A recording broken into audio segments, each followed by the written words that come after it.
There are spoilers in this video. In American Wasteland, or literally France right now, we play as John Wasteland, a dude from the Midwest who gets zero bitches.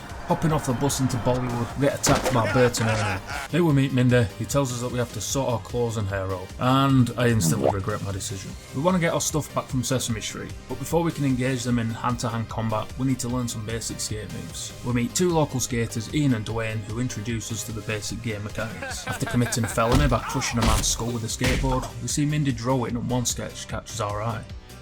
After asking her what the place is, she tells us it's a sick skate spot, but then tells us that the spot is exclusive to local skaters. Good job I looked the part.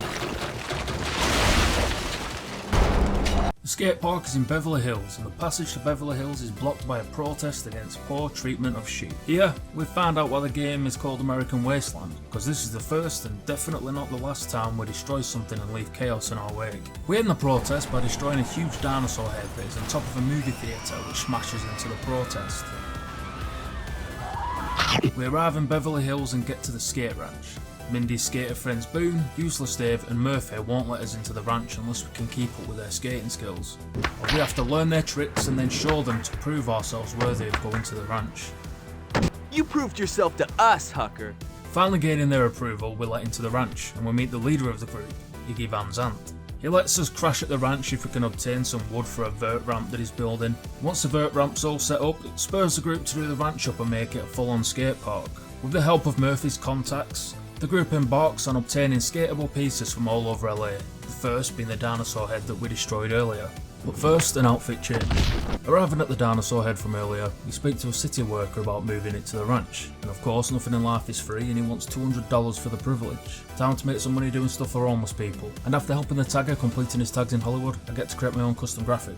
And of course there's a penis involved. Our goal now is to start getting stuff for the ranch. There's a couple of things in Beverly Hills that have the crew's attention, mainly the 16-arm ball and a sexy naked lady statue. Now we turn our attention to Hollywood, snagging up some stars from the Walk of Fame and a giant record needle from the radio station. Now correct me if I'm wrong, but this segment reminds me of the film Falling Down, about a man who just wants to get home. On the bright side, after his violent outburst, we get a scissor lift for the ranch and now a way is unlocked to get to downtown LA. From here on in, the overall task is to obtain pieces for the skate ranch. A lot of it is random pieces of tat, especially in downtown. And of course, no part of LA is safe from us when we want pieces from the ranch. The freeway sign is looking hella thick and breathable, so we gotta take it. In the process, causing an untold amount of damage. Here is where we meet Master Zen, the most stereotypical Chinese man in history, with his bamboo hat, smoking pipe, and dodgy exaggerated accent. Please rejoice your desire to continue the journey you have started. He teaches us the way of special abilities and focus. Of course he does. Now it's time to complete in the AMJAM, an amateur skating contest taking place in the Van skate park in downtown LA.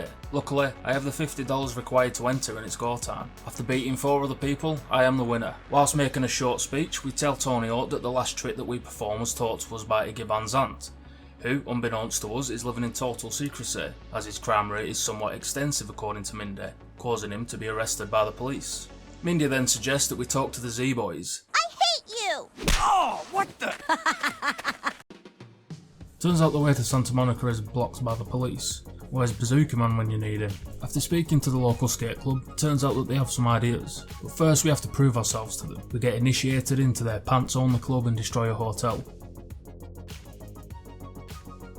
Once the building collapses, the police rush to the scene, allowing us access to Santa Monica. Now, for some bizarre reason, we have a flatland freestyle competition in a car park, but this isn't the weirdest thing we've done today, so we crack on. And then it's time to try and find Tony Alva, but nothing is ever simple. We have to impress his boys to even get introduced to him. But while we're here, there's a couple of things we can take for the ranch. What a coincidence. After getting dressed and a few fresh tattoos, it's time to finally meet Tony Alva, and you've guessed it, he wants us to prove ourselves. Now when I say I hated this bit, that's an understatement. Bert sliding down here and avoiding the cones was rage inducing. So after passing Alva's tests, we found out that Iggy's skate ranch is actually Green Paps Point, a legendary snake run that got levelled many years ago. We decided it has to be dug up and befriend Alva's friend Mega, who runs an oil rig just off of Santa Monica. At the oil rig, we feed a shark and do some things that will make a health and safety officer weep, and of course, gaining some more random things for the ranch.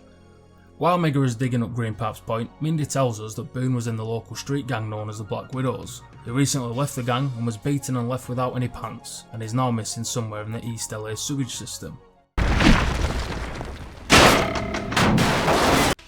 So we join the Widows by getting a tattoo and impressing them with our spray painting, skating and BMX skills to get into East LA and save Boone.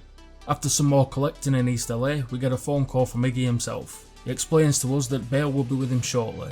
We tell him we found out about Green Pap's Point and that it's being dug up as we speak, expecting an ecstatic response from Iggy. However, Iggy ain't a happy chappy because he doesn't own the land, and if the owner finds out what a badass skate park he has, he'll cash in on the place. Iggy threatens to beat us up and hangs up. Shortly after, we receive a text message from Mega saying that stuff is happening at the ranch. Upon arriving in Beverly Hills, the game cuts to a news report, which is about the revival of Green Pap's Point, showing pros and locals being very happy. Outside the ranch, we see the gates are locked and the owner's outside in an expensive car. We ask why he sold it, but he doesn't care and he rides off into the sunset counting his doubloons. Iggy arrives with a baseball bat and starts hitting the rancher's gate in rage. We try to apologise, but it doesn't matter. Iggy says it'll never be his place thanks to us. We snap and tell him it could have been his place if he wasn't sitting on his arse all these years. Instantly, Iggy punches us in the face, saying that there's some things he's waited too long to do. We also snap at Mindy, blaming it on her because of her suggestions to do at the ranch. We insult her drawings and she storms off deeply offended.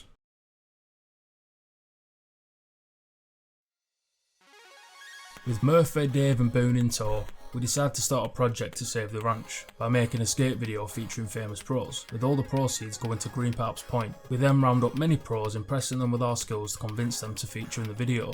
Whilst in East LA, we catch wind of a casino, so we head over there to film and add skate pieces for the ranch. Iggy arrives and we make friends again. He also says that we'll feature himself in the video, which the guys predict will make the fans go crazy. Eventually, the buzz of the video has become so big that the ranch can be bought simply from the money from the pre-orders alone. We leave the casino but are confronted with a vast array of police cars and helicopters. Our task is to get to the ranch from East LA without getting caught. When you arrive at the ranch successfully, everyone is completely overjoyed, with Iggy saying that the ranch is now his. To celebrate, he's going to throw a party at the ranch with everyone in town invited. Mindy comes over to us and we apologise. She accepts the apology and shows off her first edition of her magazine, American Wasteland, which she was talking about at the start of the game. Iggy comes over and spills the beans that we were the ones who gave her the money to get American Wasteland published. Mindy is flattered and we share a kiss after days of steaming hot sexual tension. American Wasteland received generally positive reviews. The general consensus, however, was the advertisement of Los Angeles being one big level as opposed to the previous game's series of levels was false, since the one level was a series of levels accessible from one another via blank corridors that simply masked the necessary loading times. American Wasteland is a game that tries a lot of things. The features such as parkour and BMX make it feel less and less like a skateboarding game. I don't hate this stuff, but I like skateboarding, and that's what I sign up for when I play a Tony Hawk's game. So American Wasteland was an awesome game, but unfortunately for many people, myself included, it marked the downfall of the series. What are your thoughts on American Wasteland? Let me know in the comments down below. And as always, if you like the video, please consider liking and subscribing. Farewell for now.